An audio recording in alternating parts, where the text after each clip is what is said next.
Hola, te saludo con mucho gusto. Listos para la emisión del discipulado pastoral correspondiente a esta semana. Y como ya viste en el chat, el pasaje es Romanos capítulo 12 y son los versículos del 3 al 8.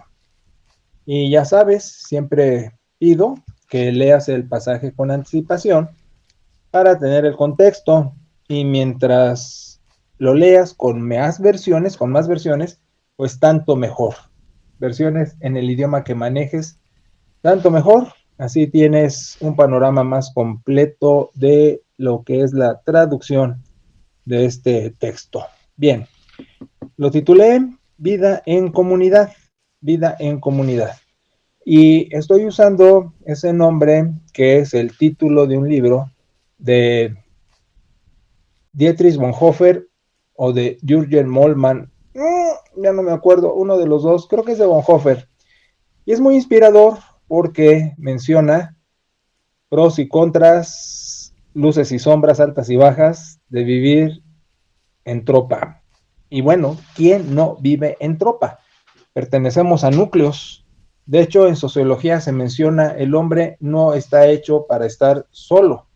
Su fisonomía, fisiología, su construcción es para estar con otros, aunque pues digamos a veces, ay, es difícil, pues sí, pero es para eso.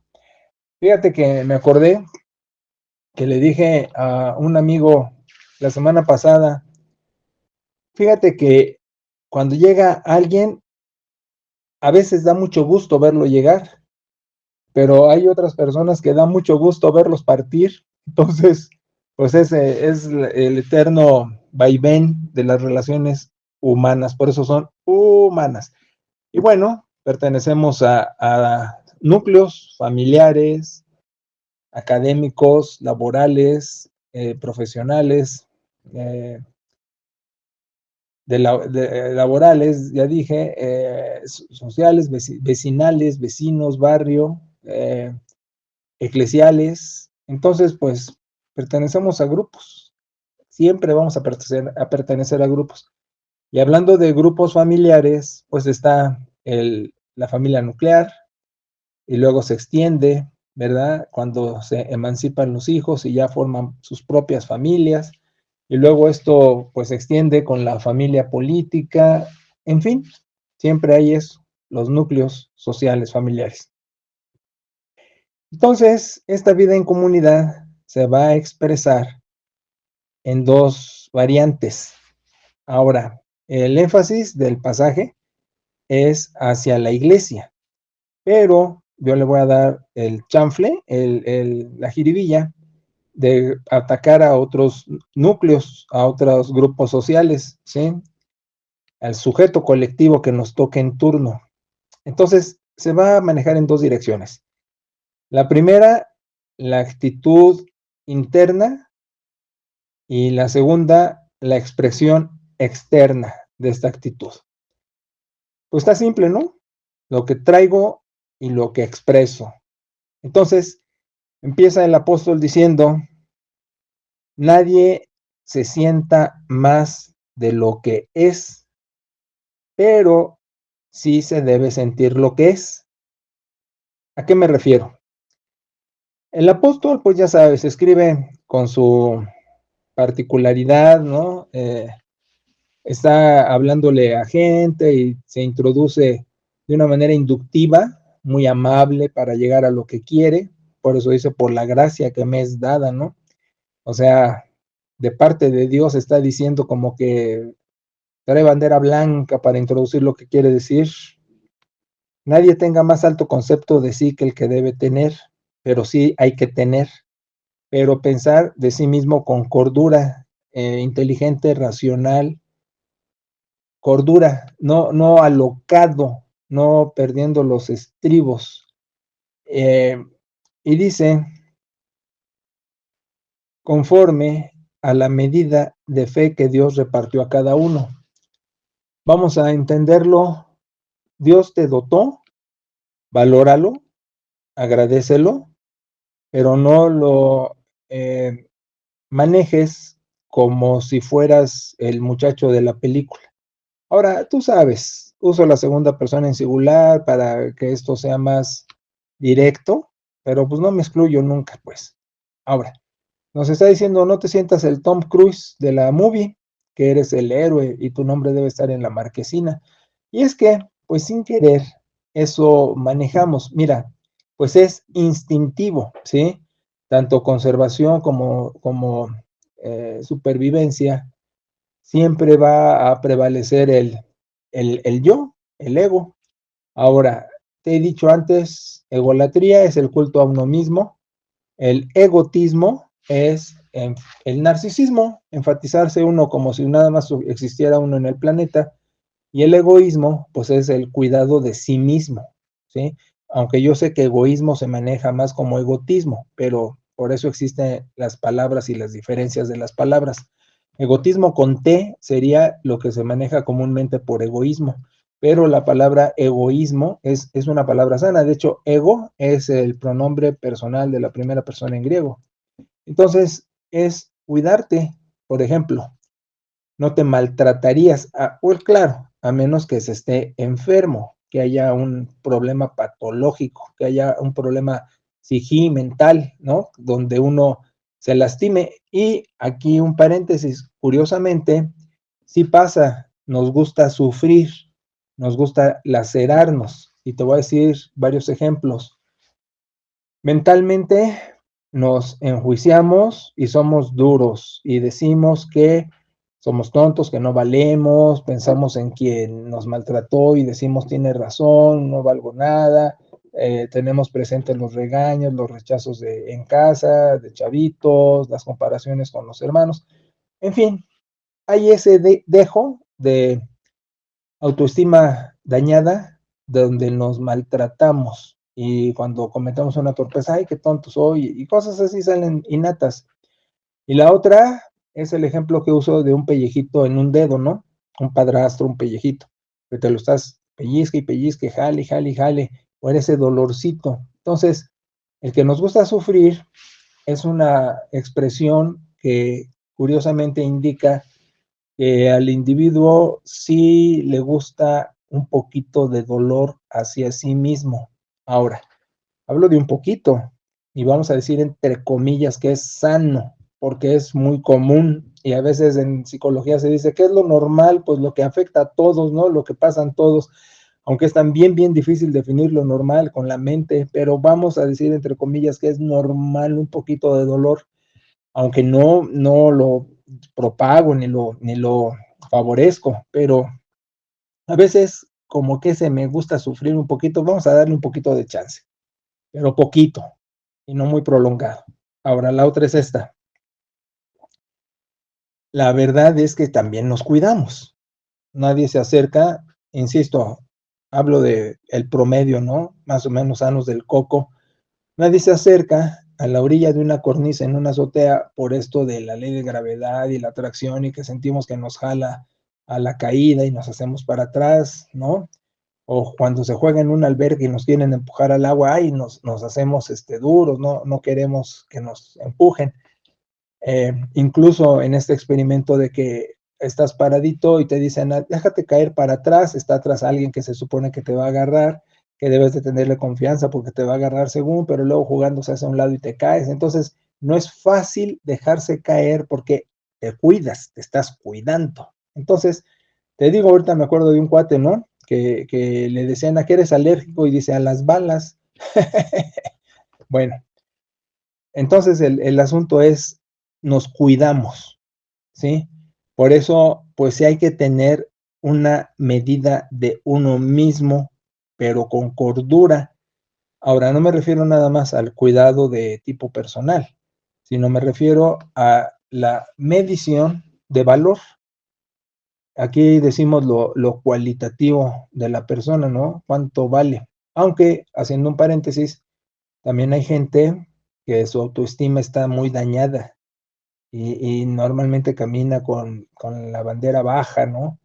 Fíjate, esto más bien te voy a invitar a que veas en el canal de YouTube, en los cursos de discipulado, cursos de discipulado Nueva Vida, y busques el temario de depresión, porque sí lo traté y tuve varias ponencias acerca de eso, porque pues es un tema que vale la pena ahondar y llevarlo con detalle. Ahorita yo lo estoy nada más como mantequilla en el pan, dándole una embarrada, pero ahí lo tengo y te sugiero que si tienes un tiempecito lo busques en el canal de YouTube, en el Discipulado Nueva Vida, que los abras y busques el tema depresión. Son varios videos.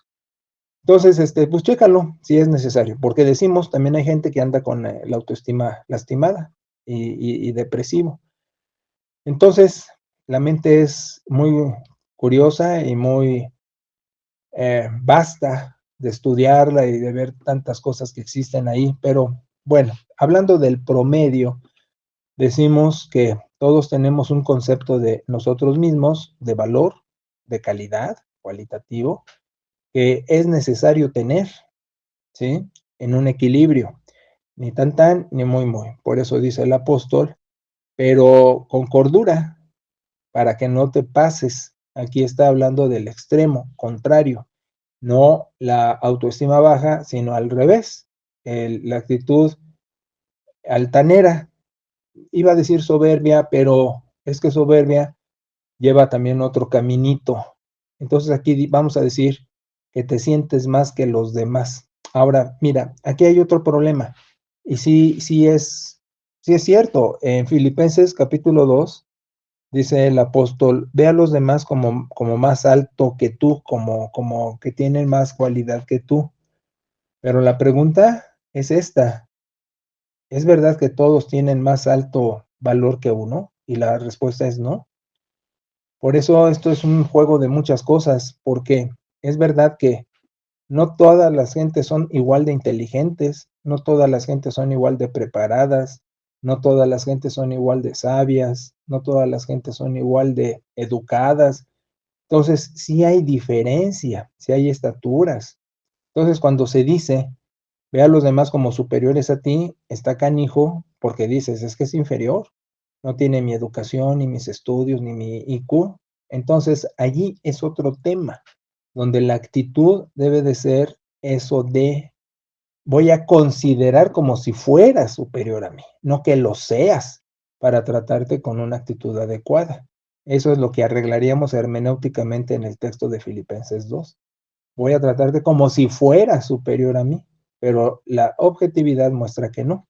Y es que la verdad, hay gente que se siente en el planeta de los simios porque ve que alrededor, pues nomás el cráneo no les alcanza y se impacientan. Sí sucede, hay gente más capaz. Pero aquí regresamos, dice el apóstol, aunque seas capaz o más capaz, no te sientas más. Aquí la cuestión de valor lleva, sí, me doy cuenta que tengo con qué, pero no voy a tener una actitud equivocada respecto a que tengo con qué, ¿sí? Y eso es disciplina, eso es disciplina.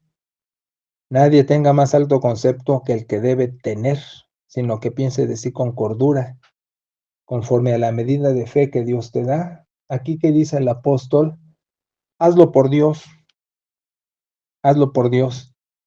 Te sabes más capaz, pero haz por Dios esto de no sentir una equivocada sensación de altivez. Y entonces entramos al otro canal, porque nos tenemos que tratar entre otros. Y por eso es el ejemplo del cuerpo que tiene muchos miembros, pero no todos la misma función. Y ahí entonces va a hablar de las charis, de las gracias que existen dentro de la iglesia, y habla de distintas como ejemplo, servir, fe, enseñar, exhortar, repartir, la. Bueno, a mí lo que me importa, aunque esto va hacia la iglesia, es entender que la vida en comunidad es muy buen ejemplo el que emplea Pablo, de un cuerpo y diferentes miembros y que cada uno tiene distinta función. Y esto ayuda con la primera observación que se hizo. Aunque seas más capaz, no te des un valor inadecuado en una actitud insana, sino date cuenta que perteneces a un cuerpo, a una sociedad, y ahí voy, a la familia, al vecino, a la escuela, a la chamba, a la iglesia, y date cuenta la necesidad que existe mutua, porque en un cuerpo cada miembro tiene una función, pues igual en la sociedad, en el sujeto colectivo. Por ejemplo, si hay un tipo de un IQ muy alto, académico, inteligencia cognitiva, pero no es hábil con las manos, entonces puede ver a otra persona que su IQ es menor, no tiene la misma capacidad de retención, de inteligencia, de razonamiento, pero es hábil, es un plomero hábil, ¿no? Un carpintero hábil. Entonces ahí está esa superioridad del otro. No porque sea más capaz que tú en el terreno intelectual, pero sí lo es en el terreno manual. Entonces, por eso la combinación de estos textos es: aprende a valorarte en tu capacidad y aprende a valorar la capacidad de los demás, que no es igual a la tuya, pero que es necesaria junto con la tuya. Esa es la expresión de la vida en comunidad. Y así se da en todos los núcleos a los que pertenecemos y formamos parte. Por eso nos ayuda a entender que aunque tenga mucho talento, lo voy a tener en ciertas áreas, en ciertas habilidades. Pero así otros que no tengan el mismo talento que uno pueden tener más talento en otras áreas o en otras habilidades. Y esa vida en comunidad se va a expresar en el relajamiento de sabernos tratar y manejar para el bien común nuestras habilidades, nuestras capacidades, nuestros modos de ser, porque no solo es qué hago, sino qué soy. Por eso incluyo nuestros modos de ser. En un grupo va a haber alguien más serio, alguien más juguetón, alguien más reflexivo, alguien más melancólico. Entonces, todos en nuestros distintos modos de ser cooperamos para la causa. El problema es cuando queremos que todos sean de un modo o de una habilidad. Entonces la vida en comunidad se estropea, se maltrata. En cambio, lo otro es entender como si fuésemos caja de herramientas, que uno es desarmador, que otro es martillo, que otro es pinza, que otro es un tornillo, que otro es una tuerca, y así manejarnos. Ahora, lo ideal sería que todos tuviéramos esa instrucción en nuestro sujeto colectivo, pero el hecho es que no sucede también. Entonces, unos vamos a tener la instrucción, pero otros no. Y entonces, ¿qué va a pasar? Pues va a suceder que la falta de información que forma hace que entonces se dañe el trato, porque otro va a tener más alto concepto de sí, o se va a sentir papas fritas en algo y va a exigir o va a reclamar. Y entonces aquí el entendido es: caray, como no todos tenemos la misma información que forma para entender que nos complementamos en vez de estar peleando o luchando por posiciones de poder o de mando. ¿Quién lleva el bastón de mando, no? Entonces, aquí entra otra cosa.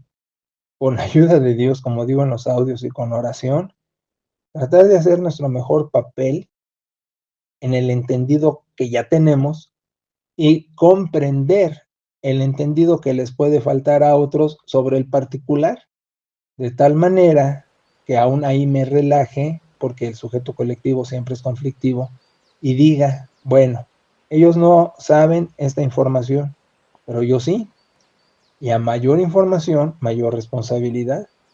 ¿Por qué lo hace así Dios? No sé, pregúntale a él, pero ese es el hecho. Entonces tenemos más responsabilidad, ya que tenemos más información que formó, y nos damos cuenta de que mi talento vale, que no me debo despreciar, pero tampoco ensalzar, y que el talento de los otros vale, aunque no es el mismo que yo, pero nos sirve expresarnos en comunidad, porque como en un cuerpo hay muchos miembros y todos tienen distintas funciones, pues así en nuestros respectivos sujetos colectivos. ¿Cómo ves?